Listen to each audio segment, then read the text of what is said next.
আসসালামু আলাইকুম মা, কেমন আছেন? সোনা বৌমা, ওয়ালাইকুম আসসালাম। মা কেমন আছো? বাবা, শ্বশুরবাড়ি থেকে তো ফিরার নামই নেই। ভাবি, তুমি এতদিন বাবার বাড়িতে থাকলে? সংসার ফেলে এতদিন কিভাবে পারলে তুমি? তুমিও তো আছো এখানে। আমি 1 মাস এসেছি, আমার শাশুড়ি করবে। মা অসুস্থ, তুমি কেন এতদিন থাকলে? এখন তো এসেছি। আপু মনে হয় আমাকে লাইক করে না। কেন? কেমন আচরণ করে? ঘুম পাচ্ছে অনেক। বিছানাটা গুছিয়ে দাও। কাপড়গুলো ভাঁজ করেই দিচ্ছি। তুমি খাবে না? আমি খেয়েছি মায়ের সাথে। আমি তো এখনো খাইনি। ঘুম পাচ্ছে অনেক আমার। আচ্ছা, দিচ্ছি। আল্লাহ, এগুলো আমি কি দেখছি?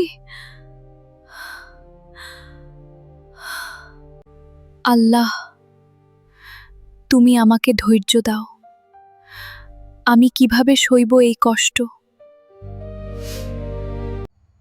স্ত্রী ভেবেছিল স্বামী হয়তো বদলেছে, কিন্তু আজ রাতে স্বামীর ফোনে যা দেখল তা তার বুকটা কাঁপিয়ে দিল।